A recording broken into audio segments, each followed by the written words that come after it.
नमस्कार, मी पंजाब डक. आज आहे 18 जून 2026.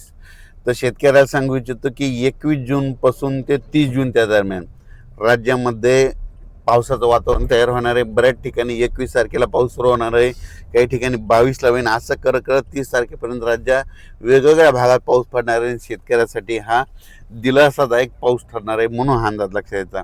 म्हणजे सांगायचं झालं तर 21 जूनपासून ते 30 जूनच्या दरम्यान राज्यात चांगला पेरणीयोग्य पाऊस पडणार आहे. तो पाऊस सगळीकडे एका दिवसात सगळीकडे जाणार नाही, दररोज वेगवेगळ्या भागात जाणार आहे, म्हणून हा अंदाज सर्व शेतकऱ्यांनी लक्षात द्यायचा.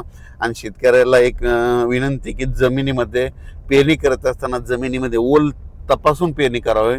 कारण की 4 बोट 6 बोटवर जर तुम्ही पेरणी केली तर ती तुमची पेरणी खराब होऊ शकते. म्हणून पेरणी करत असताना जमिनीतील सगळ्यात महत्त्वाचा ओल तपासणं.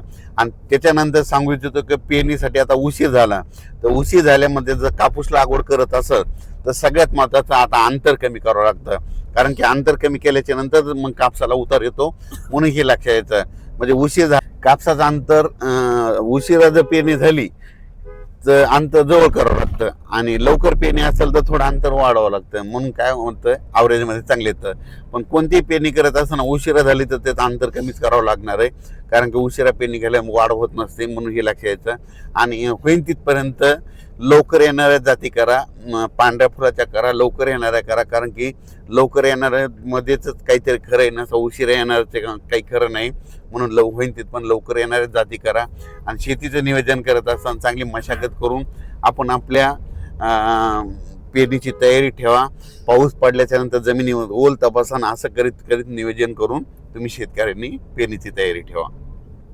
परत एक शेतकऱ्याला सांगू इच्छितो की यावर्षी दरवर्षी मी म्हणतो ना, जूनच्या शेवटच्या आठवड्यातच पेरणी होणार आहे. मी पहिल्यापासून सांगतो की निसर्गात 22 दिवस पुढे सरकला आहे, पण याकडे कोणी दुर्लक्ष करतं.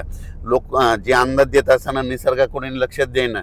निसर्ग काय झाला, हे ऋतुचक्रमान 22 दिवस पुढे सरकले, थंडी 22 दिवस पुढे सरकली, उन्हाळा 22 दिवस पुढे सरकला, आणि पावसाळा 22 दिवस पुढे सरकला. लहान मुलाला जर विचारलं तर पाऊस कधी येणार, तो म्हणतो 7 जूनला येणार. पण आता भविष्यामध्ये काय करावं लागणार आहे, आता 7 जून ऐवजी आपल्याला दरवर्षी म्हणावं लागणार आहे जूनच्या शेवटच्या आठवड्यात पाऊस येणार आहे आणि पेरणी होणार आहे, असं म्हणावं लागणार आहे. कारण की हे भविष्यात ही परिस्थिती असंच राहणार आहे. पाऊस दरवर्षी 7 जूनला येणारच नाही, फक्त थोड्या भागात पडेल. पण खरी पेरणी मात्र 14 आपलं जूनच्या शेवटच्या आठवड्यात होणार. म्हणून म्हणतो आता 2027 बी धरा, 2028 आणि 2029ला तरी तुम्ही काय करा, वाटल्यास आतापासूनच लक्षात ठेवा पेरणी कधी होणार, तर शेवटच्या आठवड्यातच होणार. आणि यावर्षी तशीच परिस्थिती. मी खूप दिवसापासून सांगत होतो निसर्ग पुढं सरकायला, पण याकडे कोणी दुर्लक्ष करत, सगळेजण दुर्लक्ष करत होते. पण आता खरी वेळ आली. आता बघा तुम्ही, दरवर्षी जूनच्या शेवटच्या आठवड्यात पेरणी होणार आहे, म्हणून हा अंदाज लक्ष. एल बद्दल सांगायचं झालं तर एल असो या नसो, दरवर्षी आपल्या महाराष्ट्रामध्ये भारतामध्ये पाऊस येतो तर येतोच, ही गोष्ट लक्षात घ्यायची. तर तुम्ही बघायचं झालं तर बघा, आता 21 तारखेपासून पुन्हा पाऊस सुरू झाला की हे सगळं बंद होतं, एल बंद होतं, सगळंच बंद होतं. म्हणून शेतकऱ्याला सांगू इच्छितो, आपल्या भारताला 2 समुद्र आहेत, एक अरबी समुद्र, बंगालच्या खाडीचा समुद्र. अरबी समुद्रामधून जरी पाऊस नाही आला तर शेतकऱ्यांनी एक तारीख लक्षात घ्या, 20 सप्टेंबर एक कॅलेंडरमध्ये लिहून ठेवा. 20 सप्टेंबरला एक पाऊस येणार आणि शेतकऱ्याची ज्वारीची पेरणी करून देणार. म्हणून हे गणित लक्षात घ्यायचं. म्हणून म्हणतो एल असो या नसो, दरवर्षी आपल्या महाराष्ट्रात पाऊस येणार हे निश्चित. एल तुम्हाला सांगू इच्छितो 15-20 वर्षामध्ये कधीतरी एकदा उद्भवतो असतो.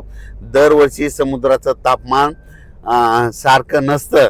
तर तुम्हाला सांगतो, हे जे एवढा 5-7 हजार किलोमीटर इतक्या दूरचा समुद्र आहे, ह्या समुद्रामध्ये तापमानामध्ये खूप तफावत असते. 1-2 किलोमीटर, 10-10, 20-20 किलोमीटर तापमानामध्ये गरम गार पाणी होत असतं. म्हणून म्हणतो एल असं येणं दरवर्षी आपल्या महाराष्ट्रात पाऊस येणार हे निश्चित धरायचं.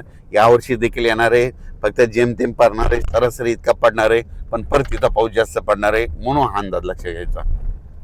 आणि खूप प्रसारमाध्यमातून शेतकरी खूप घाबरत आहेत. शेतकऱ्यांनो, जूनमध्ये पहिल्यापासून म्हटलं तर कमी पाऊस पडणार आहे, जुलैमध्ये जास्त पडणार आहे, ऑगस्टमध्ये थोडाफार कमी राहील, पण सप्टेंबर ऑक्टोबर परतीचा पाऊस जास्त राहणार आहे. 13 नोव्हेंबरला थंडी येणार आहे, म्हणून यावर्षी दोन्ही पीक येणार आहे. एक तर खरीप पण येणार आहे आणि रब्बी पण येणार आहे. खरीप कशामुळे चांगलं येणार आहे, खरीपमध्ये जेमतेम पाऊस असला, थोडा कमी असला की ट्रेस भेटल्याच्या नंतर पिकाला फुलं लागतात, फुलं लागल्याच्या नंतर शेंगात रूपांतर होतं. त्याच्यामुळे खरीपाचं पीक चांगलं येणार आहे. आणि त्याच्यानंतर रब्बी पीक कशामुळे येणार आहे, कारण की खरीप आणि रब्बीचा निवाडा करणारा जो पाऊस आहे ते एक पाऊस काय होतं, ऑक्टोबर म्हणजे परतीचा पाऊस पडणार आहे. त्याच्यामुळे ते निवाडा करणारा ते परतीचा पाऊस जास्त पडणार आहे. त्याच्यामुळे रब्बीचं पीक चांगलं येणार आहे. म्हणून शेतकरी हिताचं यावर्षी साल आहे, म्हणून हे लक्षात द्यायचं. आपल्याला बळ पडू नका आणि यावर्षी पाऊस पडणार आहे. धन्यवाद.